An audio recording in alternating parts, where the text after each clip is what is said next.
Today, I wanted to talk about how do I word this? There's a phrase that I hear often. It's amazing what you can get used to. It's just a trope that is used a lot in writing and in movies, and I guess that's kind of writing. Um, just people retelling things and scenarios in their lives. And I was thinking about that in the context also of being grateful and thankful for things, and the word normal. And so I, as per usual, don't have a title for this yet, and I don't know what I'm going to title it because it's just, yeah, I don't really know how to tie those concepts together into a neat, tidy little title. So, that phrase, it's amazing what you can get used to. Usually, when I find it, it is used in the context of something negative, saying like, someone's talking about abuse in a marriage or partnership or whatever. That like someone's talking about like, wow, like I never thought I would get used to this, and over time it was like boiling frogs, right? Like it's just you become desensitized to things over time, and it's amazing what you can get used to. Like, not necessarily a good thing that you can. Obviously, if it's something that is amazing, then it's not something that I don't know. I just think it's mostly used in a negative context. So I was thinking about that, and again, I was just thinking about like being thankful and grateful for things that you have in your life, um, and how that relates to this concept of getting used to things and what becomes your new normal. Part of this is related to just like materialism and having things, because I think you don't have a thing, and then you have a thing, and you use that thing often, and it just becomes a part of your daily routine sometimes, and then you start to take it for granted. I guess that's the other portion of this, is taking things for granted, which goes along with the gratefulness and thankfulness part. But you just start to take things for granted and I don't know, you're just not thankful for them anymore. You're not grateful for them anymore. You don't show gratitude and thankfulness and whatever else. And I just thought it was just an interesting play between these things of like how obviously not everyone's like this. And I'm not talking specifically about a certain type of person, just like people, including myself, in general. Like I hate to say normal and average and whatever else, but I mean like most of the people I know would fit into the category of being capable of doing this. You can call it something to do with human nature, but I mean it's also a cultural thing, definitely. So I don't know where it's going to fit exactly, but I mean in the context of the world and people as a whole and humans. But it is just something that a lot of people in our Western society do, is have something that's new to them that they appreciate for a short amount of time, and then it becomes normal to them, and maybe they don't appreciate it as much anymore. And it's different for everybody. Obviously, there's people that are grateful for things that they have all the time, and they, even though they become the new normal, depending on what that thing does for that person, they can. I don't know. That's the thing. I don't want to. It's not like obviously being selfish and taking things for granted and not being thankful and thinking that everything just you deserve everything you get and that you should have all these things and whatever. There's just such extremes to this topic, and it's very situational too as to like what people are thankful for, what they remember and stuff. So I was thinking, an example that I was talking to someone about earlier was like supper or lunch or whatever. Having someone make a meal for me has never been something that I've really forgot to thank them for. I don't know why. I mean, people have been making meals for me for decades, whether it be my mother as a child or whether it's, and part of this is conditioning too, whether it's cultural conditioning from, the province or state or country you live in. Part of it is the home culture, whatever. Anyway, but I mean, when anyone makes me a meal, it could be, Randy makes me something for supper, and I don't know, I just say thank you. I don't remember that being hammered into my head as a child, but that's why I talk about conditioning, because it's a possibility that's, just whatever. But I don't know, to me, someone making a meal for you, they're spending their time and energy, sometimes money, to do something for you. And you need that thing. Even that's the thing. Even though it's something you need to survive, I just don't act, I guess, like I expect them to do it for me. You know what I mean? That's like saying, someone like, can you get me a glass of water, babe? And then they go and get you a glass of water. Like, I need water to survive, but I'm asking them to do me a favor. And it's not something that I just expect someone to do because I need that thing.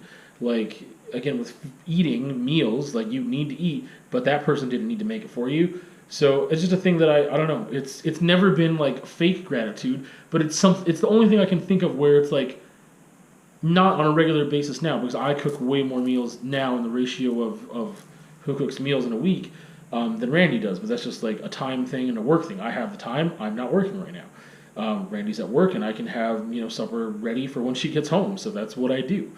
And then on weekends, sometimes that differs. So, but even if I was getting meals made for me, if the situation was flipped or whatever it was, like if I'm getting meals made for me every day or 5 days a week or whatever it is, it's just something that, despite the frequency of it, I've never felt like it's become like it's normal for all intents and purposes of the usage of that word. It's normal. It's regular. It's like the thing that I would expect to happen. Sometimes it's scheduled to happen, and yet still, it's just something that I automatically am thankful for. I'm like, oh, thank you so much. Thank you for doing this for me. This isn't to pat myself on the back. It's just an example of how, for some reason, that is something I can be more thankful for when someone does something for me. I guess that's the thing. If I think someone's doing a favor for me, if it's a person doing a favor for me, I tend to remember to be thankful, despite the fact that even if it's something that is somewhat expected because it's something that maybe we've agreed upon, or it makes sense that they would do it because they're closer to that thing, or it's on their way, or whatever the situation may be, it just might seem to make more sense then. It's still something that it's pretty automatic. And like I said, I'm glad, but it's not a pat on the back thing, it's just an example. Because there's other things in my life that I'm like, why do I take these things for granted or whatever? And I think part of it is priorities and time and whatever. Things have a novelty sometimes because they're new.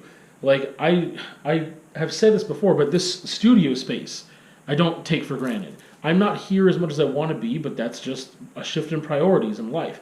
You know what I mean? Like, I don't think for the past 2-ish years, I can't believe it's been that long. Has it been that long? I'm having a hard time knowing. Yeah. This is a horrible whatever. Just like I shouldn't be trying to figure out my timeline of how long I've been here right now. That'll take a little while. So I think it's been about 2 years since I've been here, and like I don't take that for granted. Do I do as much work in here as I want to in order to like really like give thanks to the space, is what I would call it, to like appease the art gods or whatever? Like, no.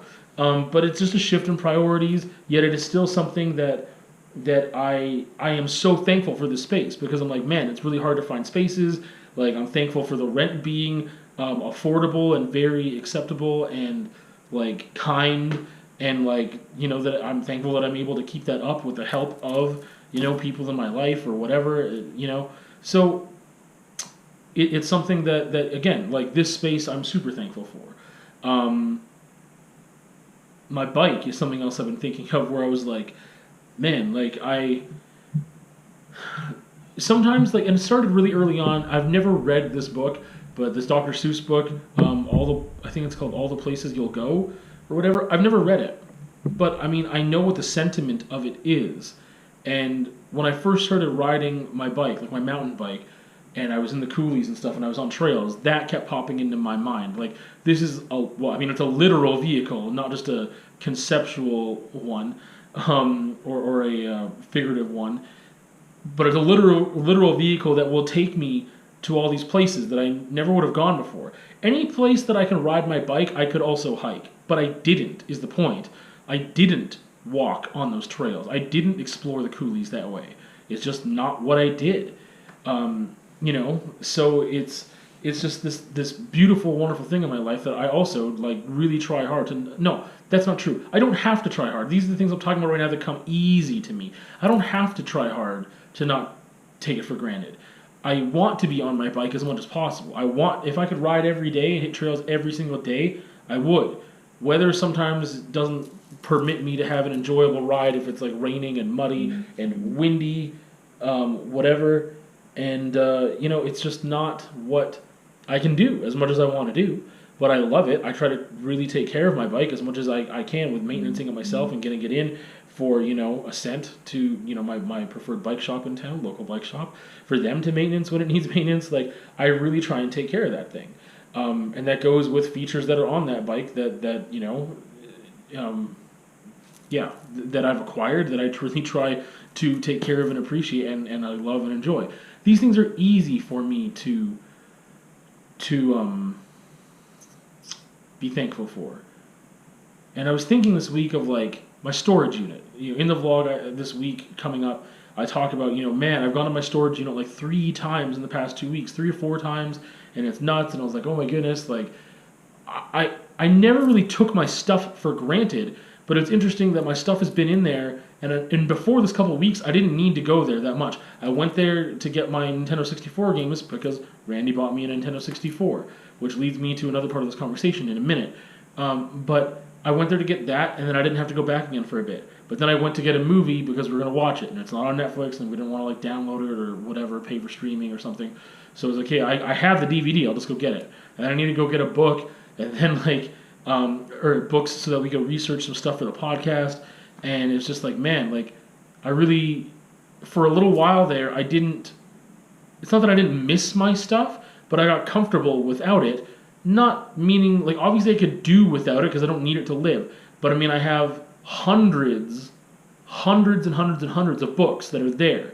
And I was like, man, like, if I just had my stuff with me, like I normally would, like I regularly would, like at the place that I call home, I would have my things with me, then I wouldn't have had to drive all the way there and pay for the space and whatever, and I could just pick it up off the shelf.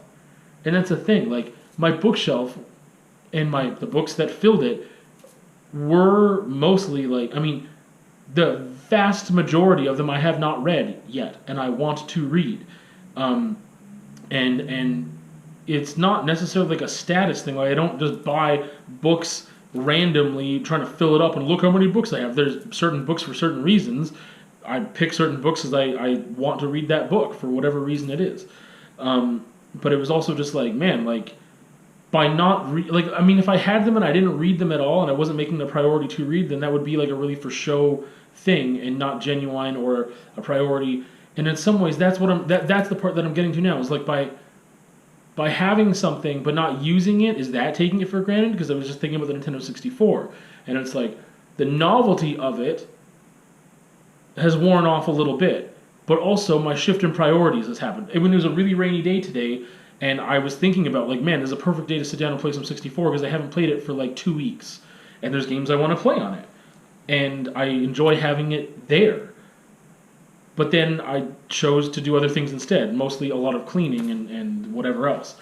But I was like, man, like it's just, gaming goes in phases for me anyway, and I know that. But it's just like, if you don't use that thing, then I mean, your actions show that it's not a priority anymore. And sometimes not using a thing or engaging with it is saying that you are taking it for granted, that you don't really care that it's there anymore, that you're not, obviously you're not using it, so why does it need to be there? So that's another thing. That's just another part of this conversation. Because you can take people for granted too and not be thankful or grateful for people in your life. Assuming, that they're always going to be there. Or that they're always going to be the person they are now to you. When that's not necessarily the case. And I think for me, out of all the things, it is most easy for me to take people for granted rather than physical objects and whatever else. And I'm not sure why that is. Because I feel like there are, I didn't grow up with having much stuff. So part of it is just like, hey, there's this weird thing with, again, it's nature and nurture and whatever else, and a combination of the two and neither, that I was an only child, and some people automatically like, oh, you're an only child, this means this thing and that thing, you don't like to share, and you're selfish, and you whatever. No, I like things that are mine. I like to have things that are mine. I don't like to share objects because, things I collect. Like if it's a book, I was like, I don't really want to share. I'd rather buy someone a new book if I really love that book than lend out my book, because my book might not come back in the same shape that it left in. And I like to have it just there. It's there and it's mine and I can access it when I want to. So there's things like that that ring true for some people with the stereotypes and stuff, which I don't necessarily believe. But um, but it's also like I just value my things, and like I that's a good and a bad thing, you know. Like I don't want to be too materialistic, but I know that I am to a degree with with collecting music, like physical copies of music, physical books. Those are some of the things I collect. I mean, movies, I guess I could collect. I never think of it that way because it's not as like a prestigious thing as me having these books and like my library of music and my library of literature or whatever else. And I do have a decent amount of DVDs, but it's I don't know. That's way more of a functional thing that to me doesn't have the prestige attached to it. But again, that's not why I collect things. I collect them or these things for functional purposes, right? Like I don't have many vanity collections that are just there to be looked at and not be used. I use, well, I mean, you could argue me using my CDs or not, but I mean, books and stuff are meant to be read anyway. Anyway, so physical objects I don't really take for granted that often or that much that I notice anyway. Part of it is just because maybe I was raised with not expecting those things, that we didn't have a lot of things, that I didn't have access to even work, in the small town that I lived in, in high school to really get money of my own. So like I did here and there, but it was so rare and the opportunities were so slim. So it was just something that I never really took that kind of stuff for granted. I take care of the stuff generally that I have, and I don't think that, in my youth or as a child or whatever, that I really just like tossed toys aside like they were nothing and whatever. Like I generally try to take care of my stuff. And I still do. So for the most part, I mean, like I said, you slip up every once in a while with something, I'm sure. I don't want to make huge blanket sweeping statements about how amazing I am at not taking things for granted, because that's not what this is about.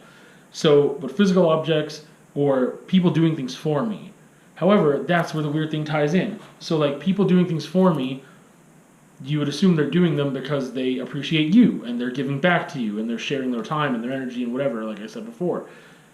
But then it's like easier for me to take people for granted in a way, because it's just like they're just there and I see them and I talk to them, or they're not physically there, but like I talk to them frequently enough, and it's just like, how do you access that person to, like, how do you, I don't know. I try to show appreciation to friends and family and whatever else when I feel that appreciation swell, right? And it's kind of that thing that I've discussed before, like, what have you done for me lately? If you haven't done anything for me lately, like, I mean, the bond is only as strong to me sometimes as, like, your recentness.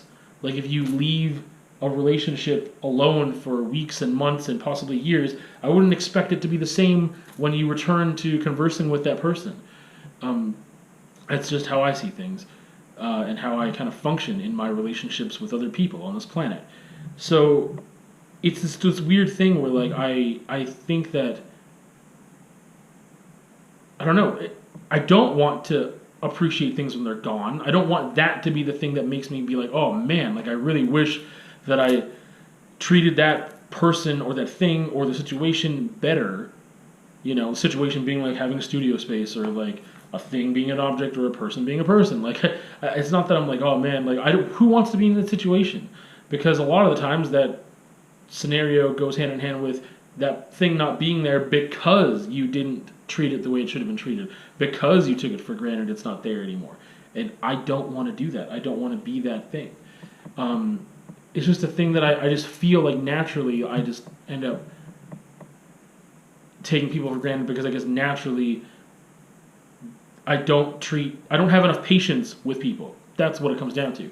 The way that I treat people poorly has a lot to do with my impatience.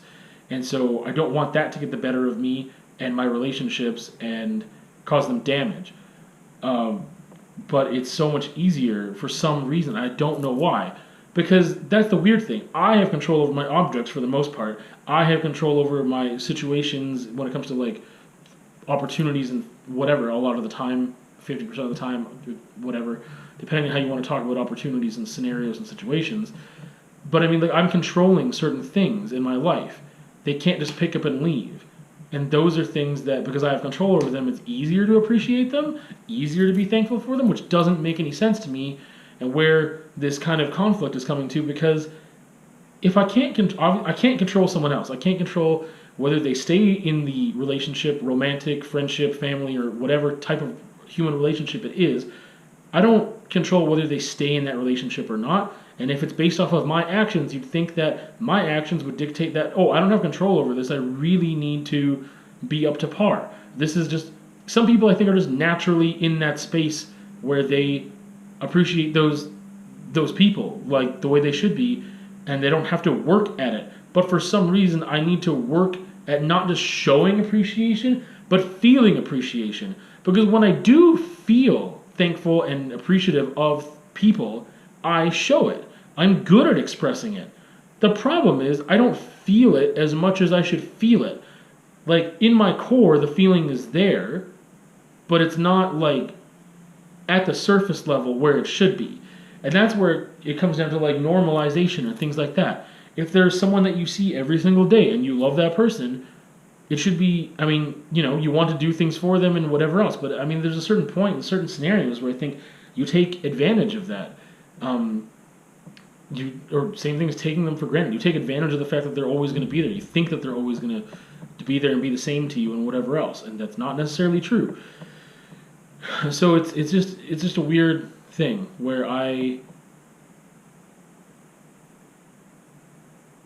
it's like at the beginning of a relationship with a person, you're showing your best and you're really minding your P's and Q's, and you're just like, you're wanting to show them your best, but you should be wanting to show your best to yourself all the time too. You should be wanting to present the best of yourself always.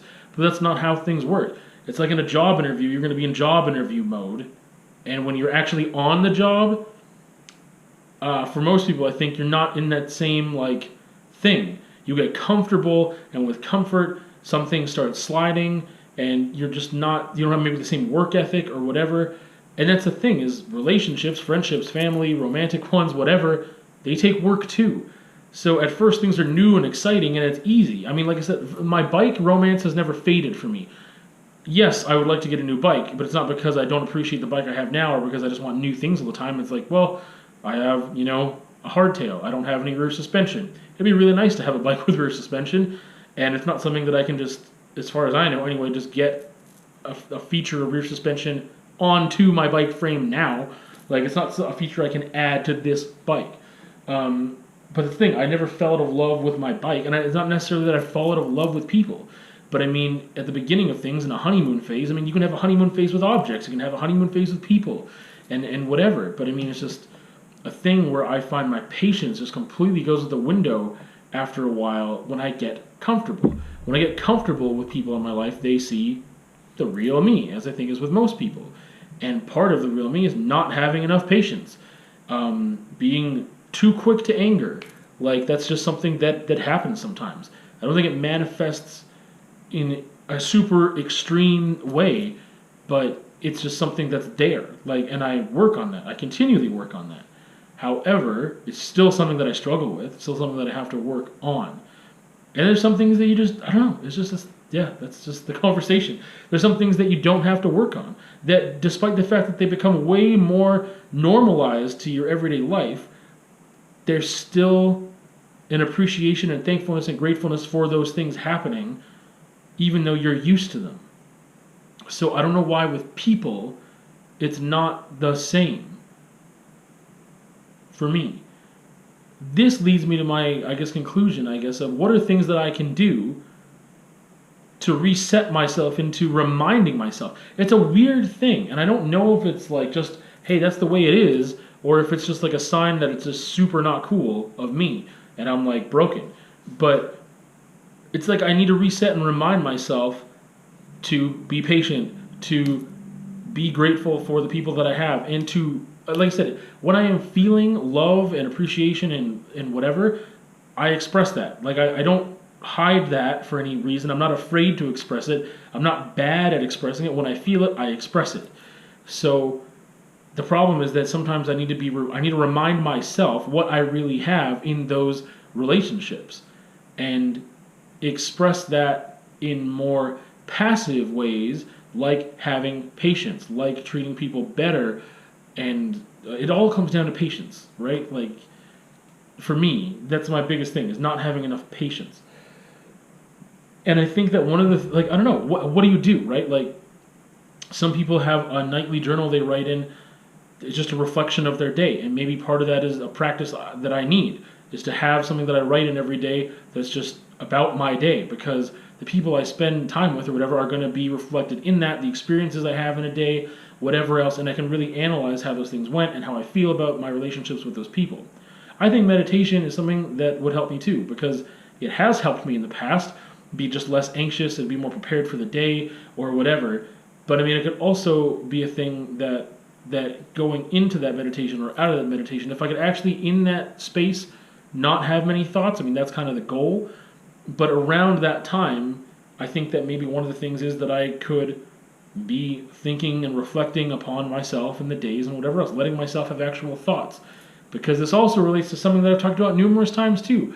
I do not let myself have silence very often. Even in the shower, I've got a podcast going, like the majority of the time. Doing chores, getting ready for the day, getting ready for the next day, I have podcasts.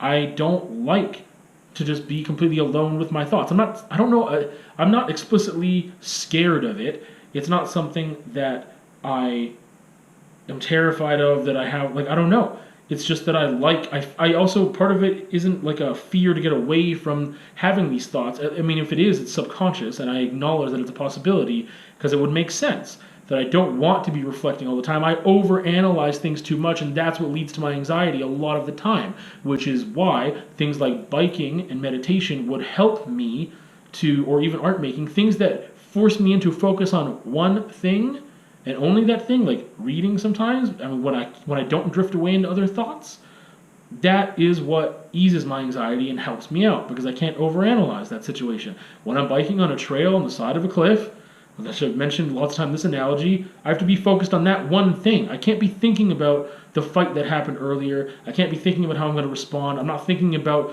the next day's, tasks. I'm thinking about what's right in front of me, and that is all. And that is what I need as much as I can get, because I don't get it enough, because I overanalyze, and that leads to anxiety. So, my neurotic behavior.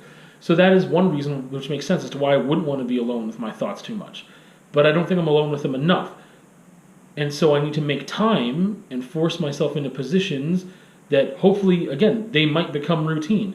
But right now they're too uncomfortable to become routine, so they're not routine. And if I put myself in positions to have routine times to reflect, then maybe I would be more appreciative and thankful and grateful and not take people or things in my life for granted when I have time to reflect on all the things I have in the position I'm in.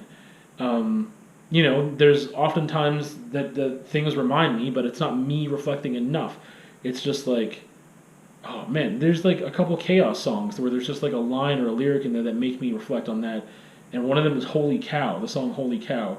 And it's just like, he just says like, how he has it easy. And I think in comparison to other people, like I have it pretty good, that feeling doesn't stick with me enough. I don't think I need like a reminder on my, like a motivational poster or something, because eventually that would become wallpaper that I wouldn't even notice anymore for the most part. So I don't know. There's some things I got to figure out. But that's what having this conversation was about, is me trying to figure some of that stuff out. And how can I, for now, put myself in a position to routinely reflect and remind myself to be grateful, I mean, I just thought of, for some reason I haven't thought of this until right now, prayer. I am not a religious person. I, don't have a certain specific belief or disbelief necessarily, like in spiritualness, I guess. It's pretty vague, and I'm leaving it pretty vague, but it is pretty vague for me naturally. But I mean, like, prayer is something that a lot of people utilize. I'm like, I just realized that would be a perfect opportunity. But I mean, that prayer could be translated into me writing in a journal, or me just having a couple minutes of meditation at night, and me replaying things and saying thank you. But rather than, thanking a god or spirit or whatever being, I would just be casting that into the universe, I guess. I don't know. Just reminding myself of what I'm thankful for and why.